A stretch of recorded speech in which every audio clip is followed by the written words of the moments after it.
দুজন বেকার বন্ধু যাদের ভবিষ্যৎ নিয়ে কখনোই কোনো পরিকল্পনা ছিল না, কিন্তু একদিন পরিস্থিতি বুঝে তারা পরিশ্রম করার সিদ্ধান্ত নেয়। তারা বুঝতে পারে পরিশ্রম করেই তাদের ভাগ্য পরিবর্তন করতে হবে। কিন্তু ভাগ্য পরিবর্তন করতে গিয়ে তাদের দেখা হয় একটা গোলুমলু চেহারার লোকের সাথে। তারা তাকে থার্ড জেন্ডারের মানুষ ভেবেছিল, কিন্তু জানতো না সে আসলে সকল গ্যাংস্টারদের লিডার। তারপর কি হয় তাদের সাথে সেটা দেখার জন্য চলুন দেরি না করে শুরু করা যাক আমাদের আজকের এই অসাধারণ মুভির কাহিনীটি। মুভিটি শুরু হয় দুজন বেকার বন্ধুকে দেখিয়ে। তাদের মধ্যে একজনের নাম ছিল সাংপিল আর অপরজনের নাম ছিল কিম। আজকে কিম চোরাই বাজার থেকে একটি স্কুটার কিনে এনেছে আর সেই স্কুটারটি চালিয়ে পরীক্ষা করছিল, কিন্তু স্কুটারটি এতটাই অকেজো ছিল সেটি শুধু ধাক্কা খেয়ে চলছিল। তখনই সেখানে একজন বাইক চালিয়ে আসে আর কোনো কারণ ছাড়াই তাদের স্কুটারের কাঁচ ভেঙে দেয়। এরপর তারা দুজন সেই ভাঙাচোরা স্কুটার দিয়ে সেই বাইকটির পিছু নিতে থাকে। তারা দুজন হেলমেট ছাড়াই স্কুটার চালাচ্ছিল, তাই যখনই পুলিশের নজর তাদের উপরে পড়ে তখনই পুলিশ তাদেরকে থামতে বলে। হঠাৎ করেই তাদের স্কুটারে ব্রেক ফেল হয়ে যায় আর তারা দুজন নোংরা গর্তে গিয়ে পড়ে যায়। সেখান থেকে পুলিশ তাদেরকে ধরে নিয়ে যায়। এরপর পুলিশ স্টেশনে কিমের মা সহি আসে। সে এসে কিমের ভুলের জন্য তাকে কষিয়ে থাপ্পড় মারে। সহি কিমের উপরে অনেক বেশি রেগেছিল, কারণ না সে ঠিকমতো পড়াশোনা করত আর না সে অর্থ উপার্জনের জন্য কোনো কাজ করত। আসলে পড়াশোনার প্রতি কিমের একটুও আগ্রহ ছিল না। যখন সহি এই বিষয়টি জানতে পারে তখন সে আবারও কিমকে থাপ্পড় মেরে বসে। এত অপমান হওয়ার পর কিম সিদ্ধান্ত নেয় সে বাইরে গিয়ে কাজ করবে আর অর্থ উপার্জন করবে, কিন্তু সে এটা বুঝতে পারছিল না যে সে কোথায় যাবে আর করবেই বা কি। তবু সে নিজের মাকে না জানিয়ে বাসা থেকে বের হয়ে যায়। সে ভেবেছিল ভাগ্য তাকে কোথাও না কোথাও তো নিয়ে যাবেই। এরপর সে একটি অপরিচিত শহরে পৌঁছে যায়। সেখানে বাস স্টেশনে সে একটি মেয়েকে দেখতে পায় যার নাম ছিল লালি। সে লালির দিকে একটু তাকাতেই লালি তাকে লাথি ঘুষি মারা শুরু করে দেয়। বেচারা কিম, সে ভাবতেই পারেনি নতুন শহরে তাকে এভাবে স্বাগতম জানানো হবে। তারপর সে একটি রেস্টুরেন্টে নুডলস খেতে যায়। সেখানকার রেস্টুরেন্টের মালিক তার চেহারা দেখে বুঝে গিয়েছিল যে সে বাসা থেকে পালিয়ে এসেছে। এরপর রাতে থাকার জন্য সে একটি হোস্টেলে চলে যায়। অন্যদিকে আমরা সাংপিলকে দেখতে পাই। সেও এখনো কোনো কাজ খুঁজে পায়নি। সে তার দাদির সাথেই থাকতো, যার ভুলে যাওয়ার রোগ ছিল, তাই প্রায়ই সে সাংপিলকেও ভুলে যেত। এদিকে পরদিন কিম আবারও সেই রেস্টুরেন্টে যায়, কারণ সেই রেস্টুরেন্টের বাইরে একটি নোটিশ টাঙানো ছিল যেখানে লেখা ছিল তাদের একজন ডেলিভারি ম্যানের প্রয়োজন আর সেই ডেলিভারি ম্যানকে থাকা খাওয়ার সুবিধাও দেওয়া হবে। রেস্টুরেন্টের মালিক তার সহজ সরল চেহারা দেখে তাকে কাজে রেখে দেয় আর তাকে সেখানকার আরেকজন কর্মচারীর সাথে পরিচয় করিয়ে দেয় যার নাম ছিল গুমান। সে সব সময় রান্নাঘরে হেলমেট পরে যেত, কারণ সেখানকার শেফকে জানেন, ডংলি। কিমকে এখন থেকে ডন আর গুমানের সাথেই থাকতে হবে, কিন্তু আজকে রাতে সে গুমানের নাক ডাকার কারণে আর ডনের ভয়ঙ্কর চেহারার কারণে ঠিকমতো ঘুমাতে পারে না, কারণ ডন সব সময় চোখ খুলেই ঘুমাতো। পরদিন সকালে ডন কিমকে বোঝায় তাকে ডেলিভারি দেওয়ার সময় কি কি বিষয়ের প্রতি খেয়াল রাখতে হবে, কিন্তু কিম তার কোনো কথারই পাত্তা দিচ্ছিল না। এদিকে সাংপিল চাকরির উদ্দেশ্যে তার এক বন্ধু মিজোর সাথে দেখা করতে যায়। জো তাকে চাকরি দেওয়ার জন্য নিজের বসের কাছে নিয়ে যাচ্ছিল। সাংপিলের এটা প্রথম চাকরি ছিল, এজন্য সে অনেক বেশি উদ্বিগ্ন ছিল। আসলে সে ধার উসুল করার কাজ পেয়েছিল। অন্যদিকে কিম ডনকে বলে, তোমার মাথার চুল তোমার শারীরিক গঠনের সাথে একটু মিল খায় না, তোমার কি মেয়ে হওয়ার ইচ্ছা আছে নাকি? ডনের চুল নিয়ে তাদের মধ্যে কথা কাটাকাটি হয়ে যায়। এতে ডন অনেক রেগে যায় আর সে রাগের মাথায়ও মেয়েদের মতো নাচ করছিল। আর সে ডান্স করতে করতে কিমকে এত জোরে থাপ্পড় মেরে দেয় যে সে সেখানেই অজ্ঞান হয়ে যায়। এরপর আমরা লালিকে দেখতে পাই। সেও এই শহরে আসলে নতুন এসেছে, তার এই পৃথিবীতে কেউ ছিল না। সে এই শহরে দুজন অপরিচিত মেয়ের সাথে ঘর ভাগাভাগি করে থাকছিল। একদিন যখন সে নুডলস অর্ডার করে তখন কিম ডেলিভারি দিতে আসে।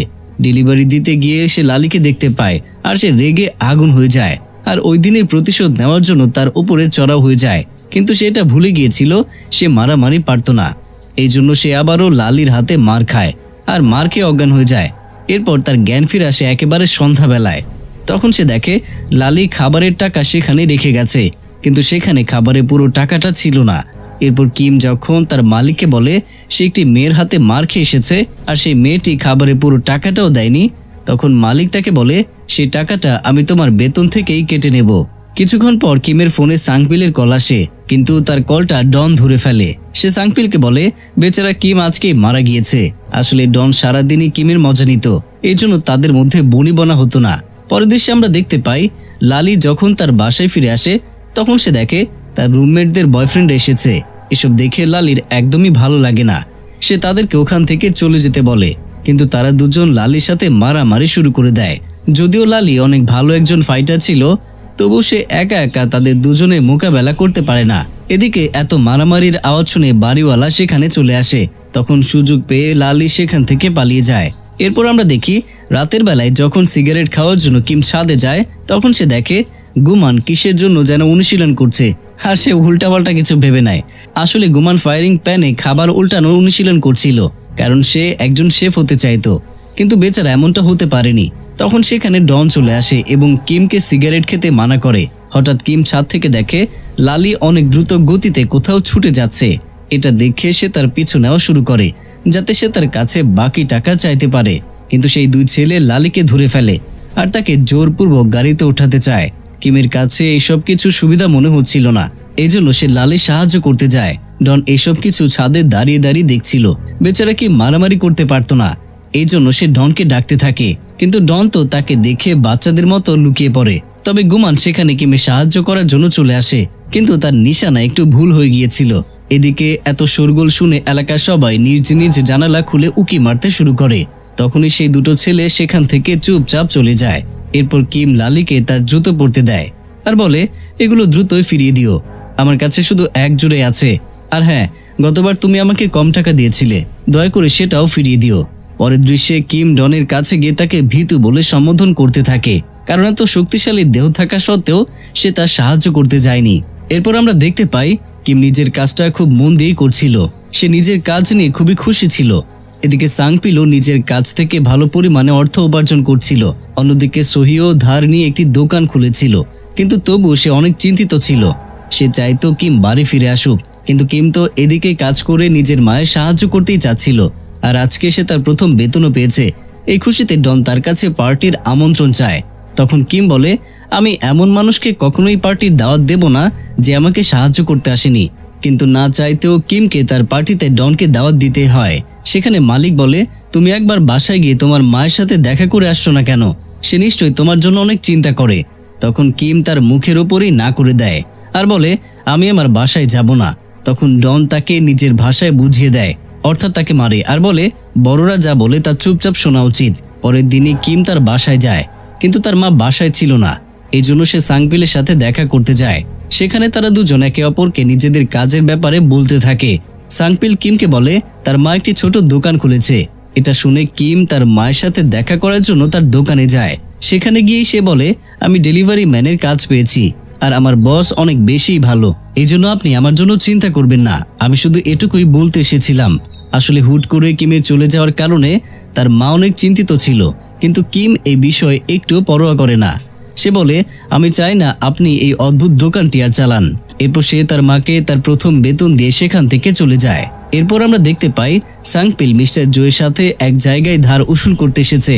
সেখানে মিস্টার জো বলে, আজকে এই কাজটি তুমি একাই করো, কতদিন আর তুমি আমার উপরেই নির্ভর করবে? তোমাকেও তো সবকিছু শিখতে হবে, তাই না? তখন জো তাকে শেখায় যে ধার উসুলের সময় তার চেহারা একটু রাগী রাগী করতে হবে, যাতে দোকানদার ভয় পেয়ে যায়। কিন্তু যখন সাংপিল তার ধার উসুল করতে যায় তখন সে এত ভদ্রভাবে টাকা চায় যেন সে নিজেই ধার নিতে এসেছে। আর এটি তার জীবনের সবচেয়ে বড় ভুল ছিল, কারণ ধার ফেরত চাওয়ার কারণে সেই লোকটি সাংপিলকে সহজ সরল পেয়ে পিটিয়ে জখম করে দেয়। এরপর জো তাকে তৎক্ষণাৎ হাসপাতালে নিয়ে যায়। সেখানে সাংপিল জোকে বলে, ওই লোকটি আমাকে কেন মারলো? আমি তো শুধু টাকাটাই ফেরত চেয়েছিলাম যেটা সে ধার নিয়েছিল। তখন জো বলে, তোমার ভুল এটাই ছিল যে তুমি অতিরিক্ত ভদ্রতা দেখিয়েছো। এদিকে রেস্টুরেন্টে আজকে লালি এসেছিল।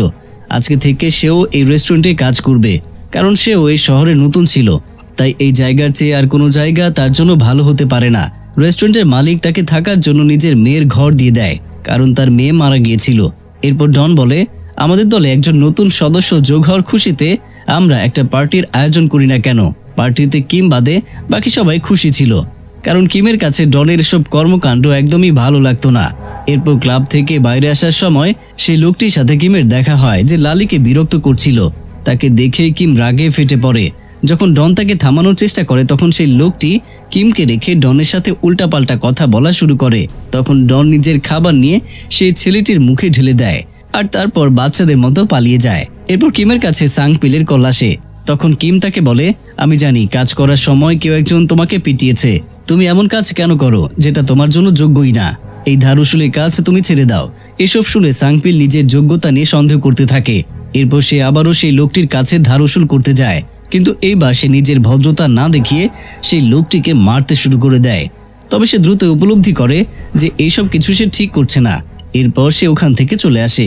এদিকে রেস্টুরেন্টে সেই দুইজন ছেলে আসে যারা লালিকে বিরক্ত করা শুরু করে দেয়। তারা দুজন রেস্টুরেন্টে ভাঙাভাঙি শুরু করে দেয়। এতে রেস্টুরেন্টের মালিকের মেয়ের ঘরটিও তছনছ হয়ে যায় আর তার মেয়ের মৃতদেহের ছায় যে পাত্রে রাখা ছিল সেটিও পড়ে যায়। এর মধ্যে সেখানে ডন চলে আসে আর সেগুলো মাটিতে পড়ে থাকতে দেখে তার অনেক বেশি রাগ হয়ে যায়। এতক্ষণে ডন নিজের আসল রূপ দেখায়। সে তাদেরকে ইচ্ছা মতো মারে আর তাদেরকে ওপরে তুলে রেস্টুরেন্টের বাইরে ছুঁড়ে মারে। আসলে ডন আগে শেফ ছিল না, সে আগে গ্যাংস্টারদের লিডার ছিল যে একদিন হঠাৎ করে এই রেস্টুরেন্টে এসেছিল। আর তারপর এই রেস্টুরেন্টের মালিকের সাথে সে পরিচয় হয় যে নিজের মেয়ের মৃত্যুর পর নিজেও আত্মহত্যা করার চেষ্টা করছিল। তখন ডনলি তার জীবন বাঁচিয়েছিল আর তখন থেকেই তারা দুজন এখানে একসাথে আছে। অন্যদিকে সাংপিল নিজের বসকে গিয়ে বলে, আমি এইভাবে আর টাকা আয় করতে চাই না। তাকে এত ভীত দেখে তার বস তাকে বলে, তুমি এখনো নতুন, তবে আস্তে আস্তে তুমি সব কিছুই শিখে যাবে। পরের দিন রেস্টুরেন্টের বাইরে ডনের গ্যাং দাঁড়িয়েছিল। এসব দেখে কিম বিশ্বাস করতে পারছিল না ডন একজন গ্যাংস্টার বস। সেখানে ইউন নামের একজন লোক ডনকে বলে, স্যার আপনাকে এই কাজে মানাচ্ছে না, আপনি আর কতদিন এখানে থাকবেন? গ্যাংয়ে আপনাকে প্রয়োজন।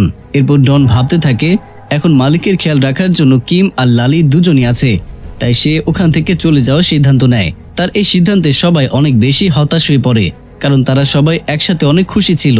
এটা ভিন্ন কথা যে ডন সবসময় কিমের মজা নিত, তবুও কিম চাচ্ছিল না ডন সেখান থেকে চলে যাক। এরপর সাংপিল দেখে কিমের মায়ের দোকানে নোটিশ টাঙানো আছে যে সেই দোকানটি কয়েকদিনের মধ্যেই ভেঙে ফেলা হবে। সে দ্রুত কিমকে কল করে আর এই বিষয়টি জানায়। এটা শুনে কিম তার মায়ের জন্য চিন্তিত হয়ে পড়ে আর পরের দিনই তার সাথে দেখা করতে চলে আসে। সে তার মাকে বলে, আপনার সাথে এত কিছু হয়ে যাচ্ছে আর আপনি আমাকে এখনো কেন জানাননি? এরপর কিম ডনকে কল করে আর তার কাছে সাহায্য চায় যে আমার মায়ের দোকানটি কিছু লোক ভেঙে ফেলবে, তাই তুমি কি দ্রুতই এখানে আসতে পারবে? তখন ডন তাকে মানা করে দেয় আর বলে, এই মুহূর্তে আমি অনেক ব্যস্ত। এখানে ডন নিজের কিছু পুরনো শত্রুদের সাথে মোকাবেলা করতে এসেছিল। এদিকে মিস্টার জো নিজের বসের সাথে কিমের মায়ের কাছে থেকে ধারের টাকা উসুল করতে এসেছিল। তাদের সাথে সাংপিলও ছিল। সে তাদেরকে থামানোর অনেক চেষ্টা করে, কিন্তু তারা কোনো কথাই শুনছিল না। যখন কিম জানতে পারে তারা ধারের টাকা উসুল করতে এসেছে তখন সে সাংপিলের উপরে ক্ষেপে যায়, কিন্তু কিমের মা তাকে বোঝানোর অনেক চেষ্টা করে যে এতে সাংপিলের কোনো দোষই নেই। এরপর তারা মারধর করে সেই টাকাগুলো নিয়ে যাওয়ার চেষ্টা করে, যেটা কিনা কিম তার মাকে প্রথম বেতন হিসেবে দিয়েছিল। বেচারা কিম সেই টাকাগুলো নিয়ে যাওয়া থামানোর অনেক চেষ্টা করে, কিন্তু তারা কিছুতেই রাজি হয় না। এসব দেখে কিমের মা অনেক রেগে যায় আর অবশেষে সে একটা থাপ্পড় মেরে তাদের উসুল করা ছুটিয়ে দেয়। অন্যদিকে ডন সেই অপর গ্যাংকে পিটাচ্ছিল, এতে সে নিজেও কিছুটা আহত হয়। এরপর সে একটি রেস্টুরেন্টে যায় আর সেখানে গিয়ে নিজের হাতে নুডলস বানিয়ে খায়। সে ইউনকে বলে, বুঝেছো, এখন এইসব কাজই আমাকে মানায়। এরপর আমরা দেখতে পাই কিমের মায়ের দোকানও ভেঙে দেওয়া হচ্ছে আর সেই দোকানের ধার পরিশোধের জন্য তাদেরকে নিজের বাড়িও বিক্রি করতে হয়েছে।